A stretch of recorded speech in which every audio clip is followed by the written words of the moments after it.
This is a place where we are unapologetically unique, and we want to encourage you to see that you can be you. So it all starts here. Thank you for joining us. We are the Be You Show. I'm Jen. And I'm Sonia. We'll see you guys next time. Bye. Bye. Salud. Let's end with some coffee, girl. Coffee.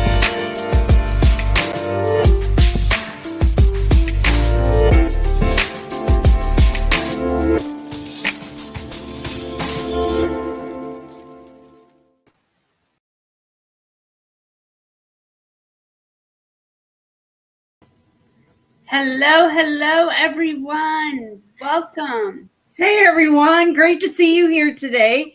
I'm your host, Sonia. And I'm your co-host, Jen. And we want to welcome you to the Be You Show, a place where we are unapologetically unique. And if this is your first time joining us, welcome. We like to have casual coffee chats and occasionally talk about different topics and bring on some wonderful guests. And today we do have a guest joining us. Jen, do you want to just give a little bit of a insight? Okay, this woman is amazing. I love her as a mom, as a woman. She has inspired me. I've done my research. She was on season 11, which was back in 2011, A Biggest Loser. She was on there with her daughter, Courtney. She is also an owner of a Dairy Queen and just a wonderful woman, mom, entrepreneur. And I'm so excited about her today. So let's give a warm welcome to Marci. Well, thank you. That was welcome, Marci. Thank you.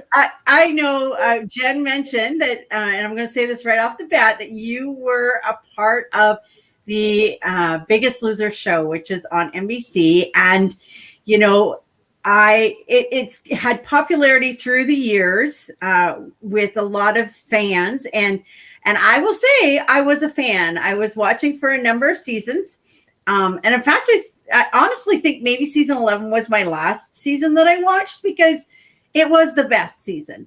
The amazing camaraderie that you had on that team was just wonderful. So before we start asking you questions and having conversation with you, would you just take a few minutes and give more of an introduction as to who you are and what you do now? Okay. Well, yeah, because one of the things that I did here is I had a career also. We own a Dairy Queen, but my husband pretty much runs the Dairy Queen. But I was a director at a fitness center, a large hospital-based fitness center that had 11,000 members. We had two different fitness centers. They had 11,000 members and 160 employees. So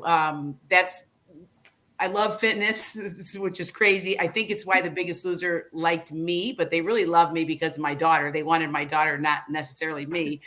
But when they found out that I owned a Dairy Queen and I ran a fitness center, they just thought that was just hypocritical. And I let them know right from the beginning that, you know what, boys, both industries that I'm in make people happy. So if you have a problem with that, then you're going to have a problem with me, because the truth is, when you see people standing in line at the Dairy Queen, and if they make it it's a moderation, you know, it's a treat for them, and they plan for that, and they're just so excited in that line to order their Dairy Queen. Or if you see somebody come off of a workout where they just feel great when they come out and they're smiling too. I said both industries make people happy. So, and I told them I didn't like their show anyway. So for them to say something like that, it wasn't very nice. Well, I have to admit, I had my Dairy Queen tonight with my daughter. We went and got our blizzards. It's our happy treat of the week. So. That's right. And it's family fun. And it is definitely a way to bring your families together. So, and teams, and it is wonderful. But I have to elaborate just a little bit on this, because when we were trying out for the show, because I know you two would appreciate this, they were, they're NBC producers, and there's other, the producers of The Biggest Loser. And, I was just a little taken back by, maybe they were a little pompous, or they were cutting people down, and I was listening to that, and it was just breaking my heart as they were coming, getting closer to me and my daughter. And I thought, if you say something like that to my daughter, it's not going to be good. Don't do that, because I had a little anger inside me that I didn't realize that I had. Mm-hmm. And when they got to my daughter, they said, "Oh, we love you, Courtney. We're so proud of you. You've lost 100 pounds before you even came here, and we're just so proud of you." And then they said, "You." And I was like, who are you talking to? And they said, "You." They said, "You own a fitness center and a Dairy Queen." I said, "Well, I run a fitness center, but I do own a Dairy Queen. You have a problem with that? What's your problem?" Right? So we started off with this whole conversation about, I don't really like your show because I'm not going to sit here and watch you cut people down. Everybody in the world has problems. And I said, "What'd you do last night, young man?" He looked at me, and my daughter was kicking me under the table, and he said, "Next." He didn't want to talk to me anymore, but apparently he knew I had a little bit of spunk inside me. Well, I loved that your daughter, Courtney, so she had tried out and submitted tapes before, and they rejected her. And then when season 11 came on, they kept on hounding her and saying, we want you. And she went to you and said, "Mom, come do this. I got to do this." And that's when you realize, I was sitting in this house actually when they kept calling her, and I didn't like the show. It's the truth, because Courtney had dropped out of college, and I told my two daughters when they were young, I finished college. I'm not living vicariously through you, but I'm going to tell you this: you're both going to college, and you're both going to finish. You're going to have a degree, and then you can decide all the rest of the things in your life. And Courtney had dropped out of college 3 times to go to try out for Biggest Loser. And I remember them calling her, and I remember her standing up on that landing, and she said, I just don't need a show. I've lost 100 pounds. I don't need you. And and she hung up on him. She said, "I'm done. I really don't need a show, but thank you for calling." And she hung up, and they kept calling her back.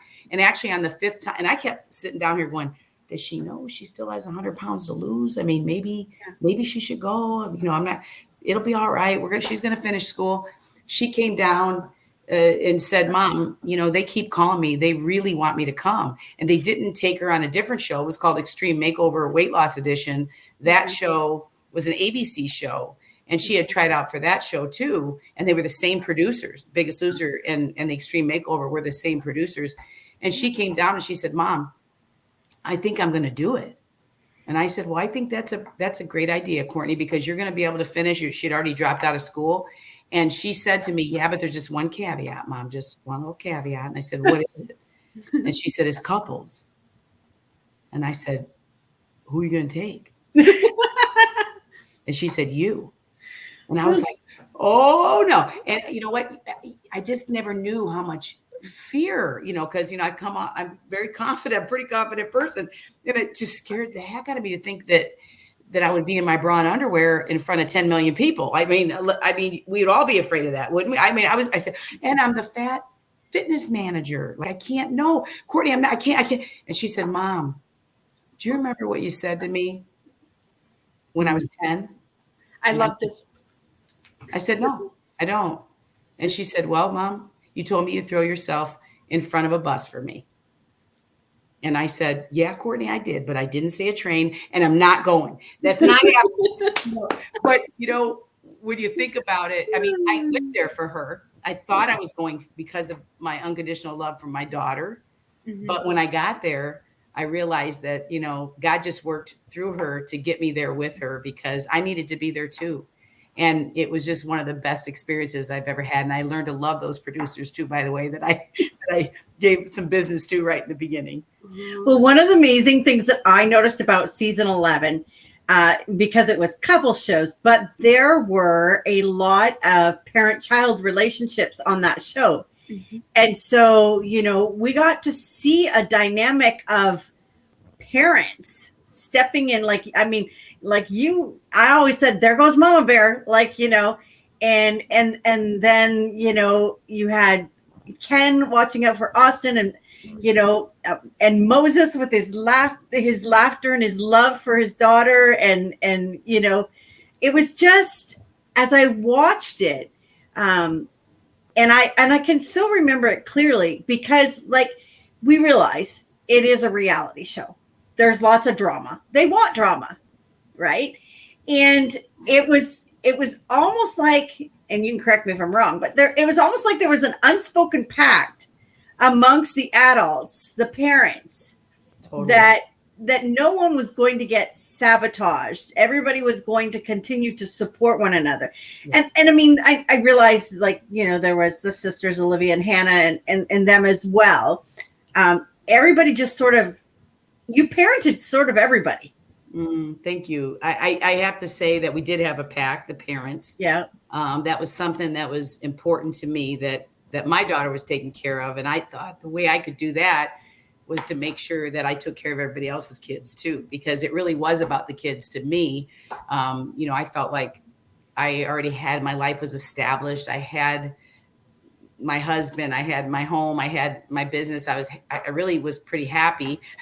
And, you know, I just wanted everybody else to realize that, you know, these kids need it. You know, one of the things Jillian said to me, because Jillian was ready to leave the show and she had left and she came back. And so she was ready to leave again because she just was always at odds with the producers.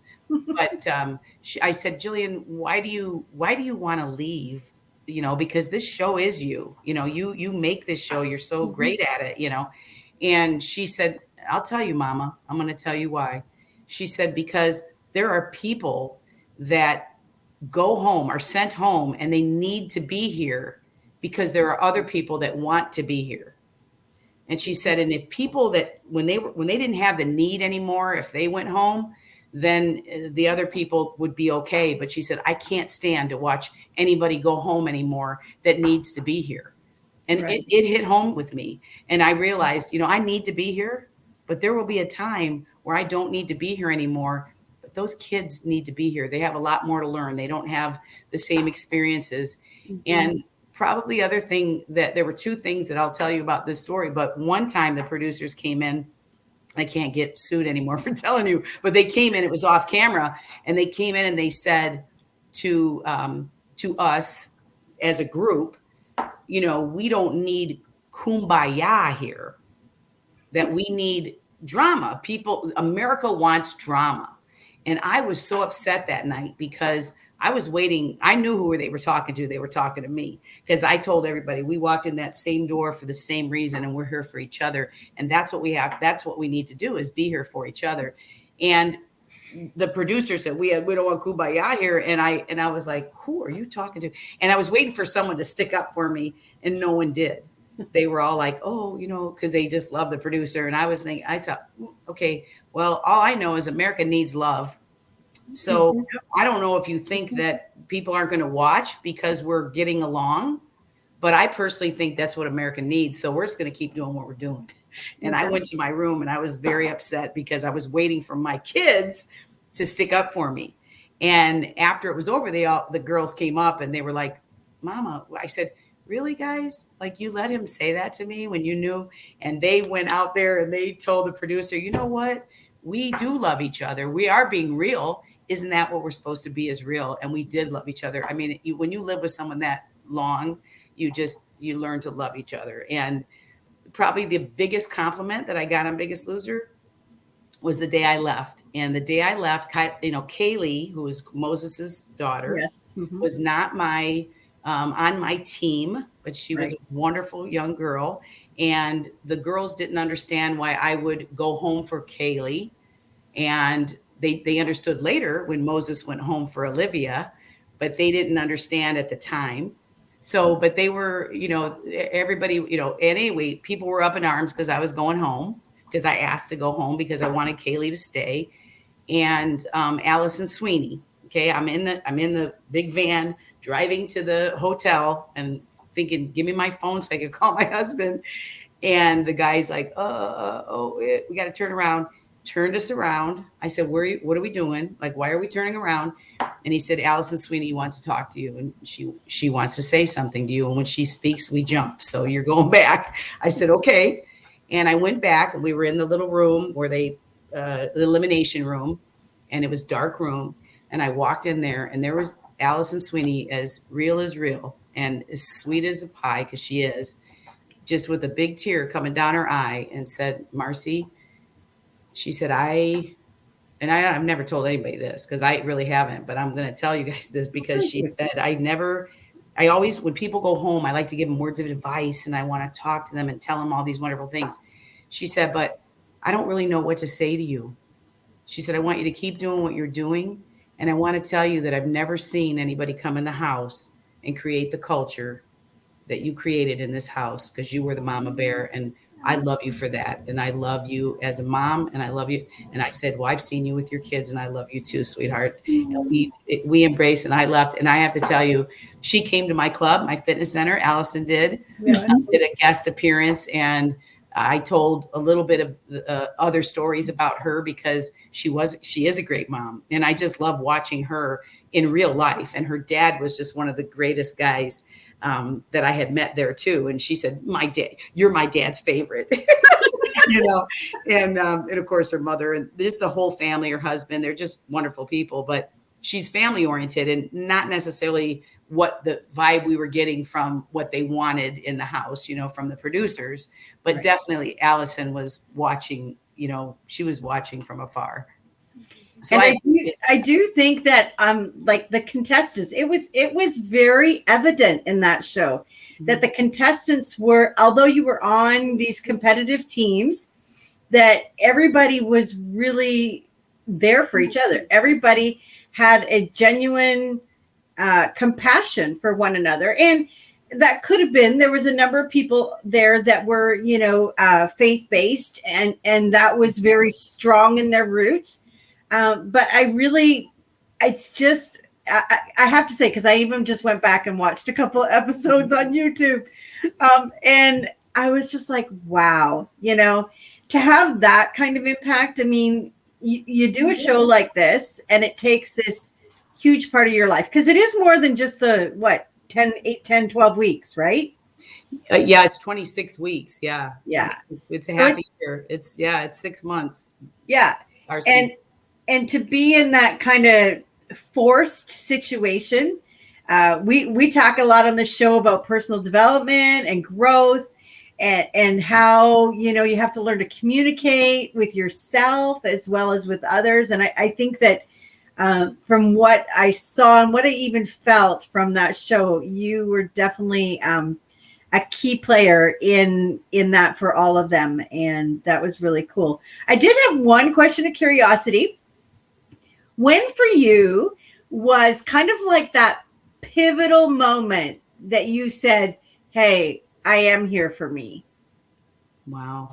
That was when my daughter actually helped me understand that. And I have to tell you, I learned from every one of those kids.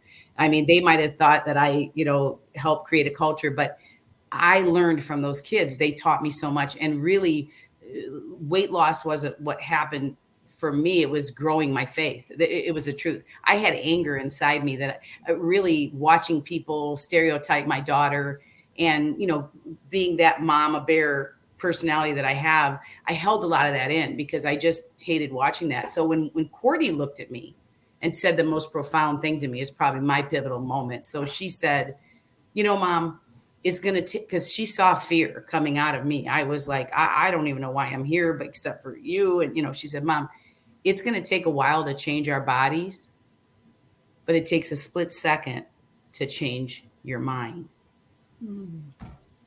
I said, where'd you hear that? She said, I don't know. It just came out, Mom. It just came out.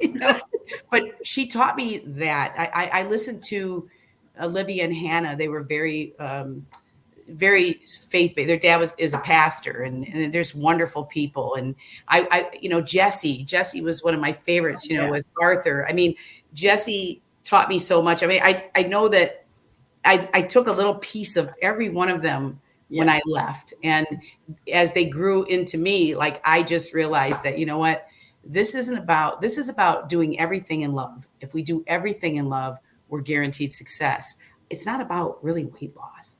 Yeah. People can think it is, but it really wasn't. It was about growing inside. And my spirit grew back to what it was when I was like a teenager. Like I didn't have any worries in the world. I didn't have to worry about computers or people or, employees or members or husbands or not anything. And I got to focus on me. And it was crazy. It really was. And so many people would say that would seem to be so hard. You guys watch us work out, say that had to be so hard. It was literally the easiest thing I ever did in my life because I'm a workaholic. So my job was to take care of me. Wow. Don't we wish we could have that, just maybe just 1 week a year would be good. But to have it every day, knowing you're waking up and not having to worry about anybody but you, it's easy to stay focused, and it's easy to eat right and exercise when you don't have to worry about all the other distractions. And, not in a negative way, but just distractions. Yeah. So, yeah. So we've talked about self-care a few times on our shows, and what that looks like. And exactly what you said, like people get caught up in all the distractions that are around them. Right. Yeah. So it is a challenge then sometimes for us to put ourselves first in situations. So, yeah, but a big change comes when that does happen. Right. Oh, absolutely. Absolutely. Yeah. And I believe just like I had no stress. I mean, once I realized you're here, okay, you have a job to do, the stress, I slept better. And I believe sleeping was a big deal for me, and I found out I had sleep apnea when I was there. Mm-hmm. And I got the CPAP machine, which I don't use anymore, but I had it at the time. And I just weight just fell off of me. I had no stress. I was sleeping 8 hours a night. I would go to bed. I remember being so sore and thinking, there's no way that I can do this in the morning. And because I had that recovery, that 8 hours of sleep, I would wake up thinking, I feel great. I could do that again. And we did it every day. You did a lot of it. Go ahead, yes. Jen. What was your biggest takeaway for you? And I also want to know, how is your daughter doing? What was her takeaway from it, and what's going on with her now? Well, she's fantastic. I will say that. I mean, one thing about Courtney is when she came home, I didn't understand Facebook. I didn't know if I wanted to understand Facebook or social media.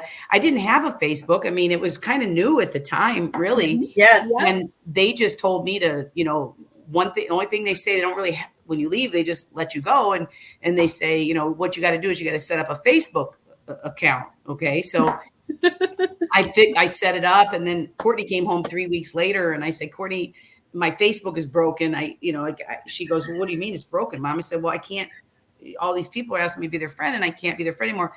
And she said, well, let me look at it. And she said, well, Mom, you have 5,000 friends in 3 weeks. And I go, oh, well, those aren't that. I don't, well, what do you mean? And she goes, you had to set up a page and not whatever I did. I did the opposite. Well, Courtney came home and she has 200,000 followers. She has 200,000 people that love to follow Courtney. And you know what? They should have followed her even before that, because she's the same Courtney. And that is the truth. And she's just a sunshine. Like when she walks in the room, she's bright and just brings sunshine to everybody. And so as she was on social media, then she became an influencer. So she does a lot of influencing for companies, and we were just talking about that tonight. They ask her to, but she's very kind of stingy with her time when it comes to making sure it's something she truly believes in before she's going to, or loves the product or whatever it is. But she also opened up. So we own a Dairy Queen, and when we were in California, was the first time we ever saw a yogurt store, and she wanted a yogurt store in Northwest Indiana. And so Dairy Queen was a little bit freaked out about that, because we have exclusivity. They have exclusivity in our contract. You can't open any kind of restaurant, let alone a yogurt store. And, but she had an investor that was going to help her do that because we couldn't. And she opened up a place called Yo Amazing. It was called Yo Amazing originally. Mm-hmm. And people came from 7 different states when we first got it. And they were coming to visit her, and she was doing so great, and she still is. But she ended up buying the partner out because now she could afford to do that. And so he was gone, but he trademarked the name. So he took the name, and she was very sad about that. She thought that's just horrible that somebody would do that, And I said, you'll have something better. God will provide something better. I don't know what it's going to be, but you'll figure it out. Right when Courtney got off the show, she wanted to do an anti-bullying program. It was called, and she did a logo for it and everything. And it was like rainbow colors, and it was called SMYLE, SMYLE. And it was an acronym for Start Making Your Life Extraordinary. And she was going to go into churches and middle schools and high schools, an online program. It was going to be a 12-week program. She got maybe 3 weeks of it done. And then the yogurt store came along, and she just never finished it. Right. Still out there, not, maybe not ever, maybe someday it'll be finished. But anyway, then her memory came up on Facebook, and the logo SMYLE, because she told people about it. It said, and she wrote me and said, Mom, what do you think about this as the name of my yogurt store? SMYLE, Start Making Your Life Extraordinary. I said, I think that Y would make a beautiful spoon, and you could, and so she did. So her logo is SMYLE Yogurt Shop, and she still has it with her husband. She's married. She's been married for 5 years. Well, actually, it'll be 6 years in November. And his name is Alex. And Alex was on Extreme Makeover Weight Loss Edition. And so God provided for Courtney, because she met him when she tried out for that show. And she was crushed when they took 8 contestants and she was number 9. She was the standby. And that's when she decided she was going to lose 100 pounds on her own, that she didn't need a show. Mm-hmm. But when you look back at it, you never know why things happen. And that is truly why she went there, auditioned at the same place with Biggest Loser and everything else, met all these wonderful people that she adored, and ended up marrying one of them. And his name is Alex Respis, and he's pretty awesome. And he's my son-in-law for 6 years. So Courtney's doing fantastic. They just bought a new house here in Valpo. She has a dog named Nala that she says is my granddaughter, but really I hope she doesn't listen to this, but yeah, someday I'm going to have. She's going to listen to this. Okay. I need to have it's inevitable. Yeah. What's that? It's inevitable. She'll listen to it. But know what? The grand dogs are the best too. I love Nala, and I do. I love Nala. So, but someday maybe and I have 2 daughters. I have Casey. I was going to say, I know you have another daughter. Let's also, give her some. We got to give Casey. She just turned 30 yesterday. Yeah. She turned 30, so I'm officially both my daughters are in their 30s now. So, but Casey is a special ed teacher, and she was actually a freshman in college. Starting her first year, she was a Division I softball pitcher. And she went to Youngstown State, and she left for college when I left for Biggest Loser. And that was a very difficult thing to do for me. She was like, I'm leaving. But then I think she needed me. You need your mom when you're a freshman in college, for sure. And I couldn't talk to her or see her or anything. So it was awful. Yeah, because during the filming, you can't communicate really with the outside, with your family that much, right? None. I mean, we have no communication. We can send letters. Of course, they read all your letters, and then they can send us letters, and they read all the letters before we get them. Ooh. So yeah. So it's really funny, because when you do those challenges and you're playing for videos and letters from your family, it really is motivational to you. I mean, I was like, I'm going to run you over, Rulon, because I need that letter from my family. So, well, it definitely, I mean, the show itself has its pluses and negatives. I'll just say that. But I think your particular season, and that is why, I've always been drawn to you. I admire you as a woman of strength and faith. And as a mom, I said to Jen, I don't have any children, but I've said to Jen, you're going to love this Mama Bear. Because yes, 100%. Well, what she said to her when her daughter was 10, I'm like, oh, I got to remember that. That's a great way to explain love. Explain how much you love them. Right. Exactly. Because my little one will be 8 in October. So it's to try to explain love, our unconditional love. That was something great that you said. And all the things you think they're not hearing, this is the other thing that would come back around, that when we were trying out and they asked us, they did the 5K, and the first teams got to pick either Bob and Jillian or the unknown trainers. Yeah. And Courtney was always going to take Bob and Jillian, always. And we took third place. And the first two teams took the unknown trainers because they had 4 weeks of immunity. Okay. And I was like, Courtney, if we have 4 weeks of immunity, we're going to have 28 days. We can start really, great habits, and, we're going to be good. And she said, Mom, nothing in life comes easy. Yeah. And I said, where'd you hear that? And she said, you. So many things that I said to her growing up, she repeated to me on Biggest Loser. And it did warm my heart every time when she would say, yes, I actually did hear you when you said, I didn't act like I was listening, but I heard you. Love it. I love it. It gives me hope for my little ones. So. Right. So right now, Marci, have you finally reached retirement? I did. I retired last September. Okay. I worked, almost 39 years. So 39 years at the fitness centers. And I'm 60. I just turned 60 this year. So yes.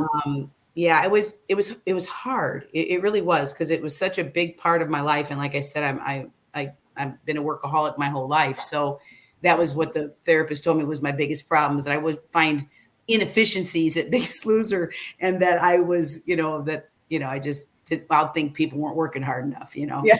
But anyway, after the pandemic, so I was supposed to leave several different times, and they would find a little project. Maybe you could do this, or maybe you could do that. And I was happy to do that. And I did, and I stuck around. And then I was definitely leaving, in March.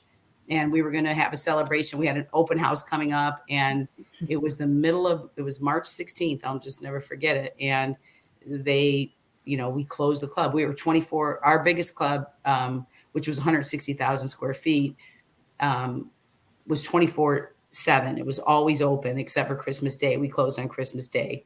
Mm-hmm. And when when the pandemic hit, and I actually didn't feel good. So I was having like this upper respiratory thing. I probably had COVID and didn't even know it, because you couldn't even get tested at the time. Mm-hmm. And they said, we're going to close the doors. And I said, okay, and I'm like, I guess that means I'm not leaving, or I am leaving. I'm not really sure what's happening. They said, we can't, you got to stick with it. I would feel like I abandoned them. So I ended up staying from March all the way through September. We reopened in, a couple months later, and then we just had to get things in place, and it was just time. And I'm really, really glad. I mean, retirement's great. I have to just tell you, I've been too busy. Yeah. That's exactly what happens. Many people, once they hit retirement, they say that, like, they find so many other things, and they keep busy, or they're going here and doing this and that, or they're spending even more time with their families and things like that. So everything, traveling. I traveled a little bit, but of course it was pandemic. I was planning on taking the train every week to Chicago. Not going to happen right now, or I don't even want to go down there right now. But mostly I play golf. I play a lot of golf. Mm-hmm. And I've been helping a lot at the country club that we belong to. It's called Valparaiso Country Club, and I love the people there, and I love helping it grow, because it needed a little TLC too. So I'm definitely busy with that, and I love being with my family. And I've had a lot of guests over at the house. My husband's like, what are we, a bed and breakfast? But yeah, I love, and he loves it too. But we've had friends and family come and stay with us pretty much the whole month of July, every weekend. Well, it truly is. It's your heart. It's the way you choose to live your life. It's so evident, Marci, to see that everything is based around love. And because, you say about, you just have these people, and you do this and you do that, and it just oozes out of you. And I think that is something to be not only admired, but that we should be aspired to follow. We don't see enough of that in our world today. So, and here at the BU show, Jen and I have decided that we would, create this show to continuously encourage. What a cool show, you guys. And to cool. Really, try and lift one another up. And so we're grateful that you took the time out here. And to those of you who are watching our program today, feel free, if you want, to go through YouTube and look up some old videos of Biggest Loser. But Marci is on Instagram. I know you said you're not big on social media, right? But you are on Instagram. Yep. And what is your Instagram handle? Your name on Instagram? It's at BL11 Marci, Marci, and I did BL11 Marci. Yep. Okay. BL11 Marci is your Instagram handle. And then you do have a page on Facebook. Yeah. For people just to kind of, watch and hear about every now and then when you decide to do a new challenge or what's going on in your life. People are just always interested, and they're always going to be interested, right? Yes, for but sure. We recognize that you're just, you're just a mom. You're a normal mom. That's all I am. And Yeah. I hope you guys, there is a challenge that we put out there. It's called Do Good, Feel Good. Good. And if you've been following that, I mean, I would love to have you promote that. They're doing it. It's evergreen. So it was going to be a 30-day challenge, and it was so popular. And what I loved about the hospital when they asked us to do it, they said, I said, well, a lot of our people aren't from your marketplace. We have people all over the country and Canada or whatever. And they're like, we don't care. We just want to make the world a better place. And I said, yeah, that's it. Yeah. So that is the Do Good, Feel Good challenge. Yeah. It's by Franciscan Alliance. It's a wonderful challenge. And it's not about, people have said, oh, I don't want to work out every day. I said, it's not about that. It's about writing down things you're grateful for. It's about spending time with your people that you want to spend time with. It's about exercise, about drinking, making sure you're hydrated, making sure it's just fun, really everyday life things. So wonderful. Yeah. The Do Good, Feel Good challenge. Okay. Well, we want to thank you for taking the time. Thank you. To hang out with us here. We always raise a mug of love to our guests. Yep. Yay! That works. That works. Thank you so much, you guys. Yeah. I'm definitely gonna be a follower. I love you guys. I think it's just fun. I just appreciate you reaching out. And I've already told a couple of my girlfriends, I said, I don't know how this is going to turn out, but you're going to watch it. And I think hopefully we'll have a few more people that'll be inspired by your program, because it really is neat. Thank you for doing that. Well, you inspired us, and you inspired me as a mom. And so thank you so much for being you and what you do, and for raising some amazing women. And kudos to your daughter in special education and Courtney in the business and stuff. I wish them both the best, and you as well. Same to you. All right. Thank you. Bye, everyone. Thank you. Bye, everyone.